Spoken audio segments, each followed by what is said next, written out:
Hello boys and girls, ladies and gentlemen, and pumpkin connoisseurs. Bill here with B&S Giant Pumpkins. Today is Father's Day, June 21st, 2026. So happy Father's Day to all you fathers out there, or soon-to-be fathers. Nonetheless, we decided to give you an update on the patch, at least the garden patch today. If you've seen the short, that would have been my house patch the other night. Nonetheless, we'll give you a quick run through of what we got, what we're doing, and how far we are behind. So stand by. So this is our fruit from last year that melted down on us. It's the whatever weight you want to give it, Sexton plant. It does have some smaller leaves this year than previous years. I did cross it with the 2357 Jacobus. It was the 1886. The plant's doing well though. As you can see, it's already at the far end of the patch there, and all these secondaries are terminated. These are not, obviously. They're still growing out. This is the main, and it's extending a good 8, well, probably 10 foot, 9 foot past the fruit we set. I did set another little fruit somewhere. All right here, he's not there. He was a little oblong shaped. I didn't like it, and this fruit here seems to be doing okay. It's not doing as well as I would anticipate.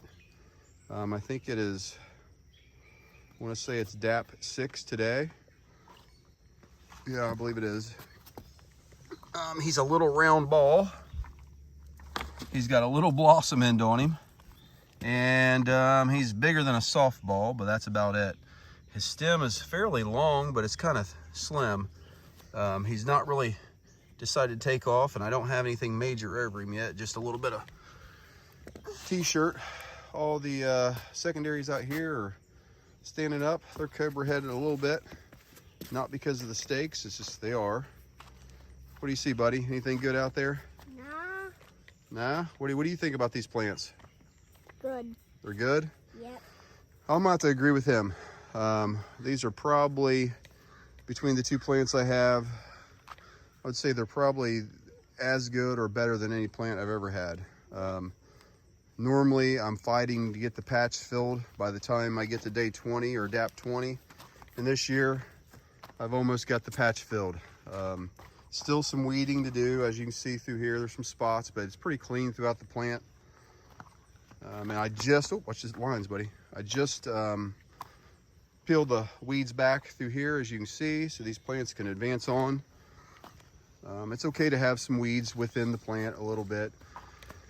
But problems when you have too many weeds is, one, they take up all your water, all your nutrients. They allow slugs and other creatures to survive in there that you don't want to be in there, because it retains the moisture within the plant under those leaves. So it's important to try to get those out.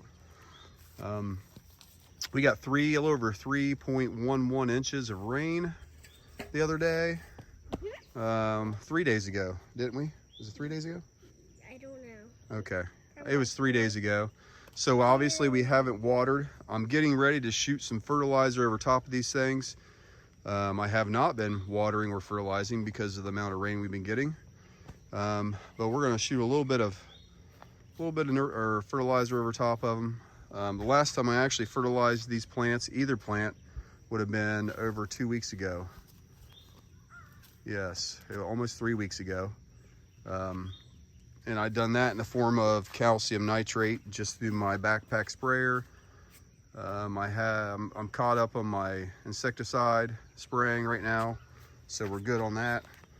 I haven't seen any insects to date, but you always have to be proactive. So we'll take a quick look at the tank, and I'll show you what I'm about to do here.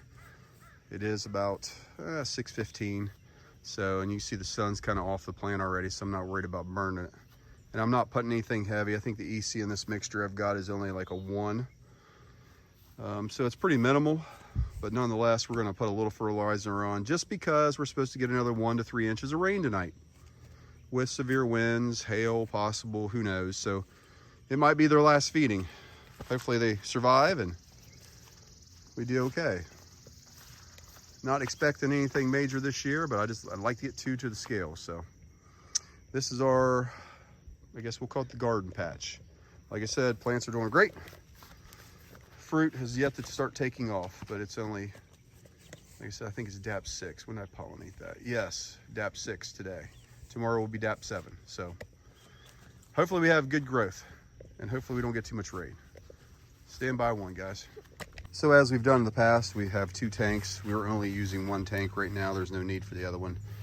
I've only watered 200 gallons all season since I put the drip tape down. But we have 2 lines coming off of here. The first line's going to my drip tape. It's a 1-inch line. The other one's just a garden hose that I can connect to another garden hose if I want to feed like down the center of the plant on the ground and groundwater, or I have a recirculating tube here, which we're about to fire it up and let it recirculate. Even though I'm not watering, I have this set every day. Let me get it going here. It goes off the same time every day regardless.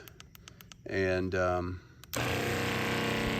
even though I'm not watering that day, it will recirculate it. All I have to do is come out and switch the valve if I want to water the next day, and it will put it to the ground versus just recirculate it. I find it keeps a lot of the nutrients and stuff off the bottom of the tank, and it just keeps them floating and suspended, so when you do water, you get a even watering with your nutrients. Let's take a little bit better look at the plant.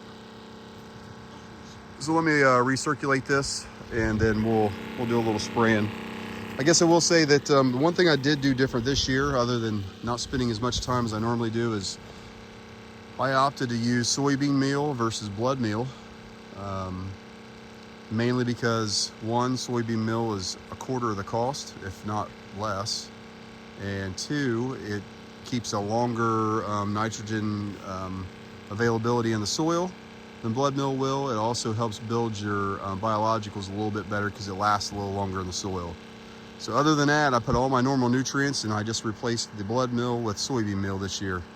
Only difference, that we've had a lot more rain. So we'll take a look at us putting a little water on this rascal. So this is pretty much it, guys. This is what I'm doing right now. The ground's wet enough that I don't need to put any, hold on buddy, I don't need to put any water on the ground, so I'm just going to do a little shot of spray, and I'm spraying over top of the shade cloth and letting it just filter through to the plant. I'll let this run for about 5 minutes, back and forth manually. No rhyme, no reason. They said the EC is only about, well, it's actually only 1 on this mixture. And it's really just fish fertilizer, humic fulvic, and a little mixture of urea mate, which is just kind of a generalized fertilizer. I think it's a 5, I don't know what it is, 5, 10, 27 maybe. And that's all we're doing. I know I don't usually put anything on the leaves unless it's an insecticide, but given the current conditions and what we're expecting tonight, we're just gonna shoot it with a little bit, like 5 minutes, which comes out to be about, I don't know, maybe 40 gallons of water all over the plant. Let a little of those extra nutrients get in there. Sorry, you're looking at the white. So I'll get off here and let little man do some spraying because he wants to water. So that's our update, guys. Nothing grand as far as pumpkins, but by golly, we got some plants. Hopefully that turns into something a little more spectacular as we go through the season. So once again, happy Father's Day, and thanks for watching.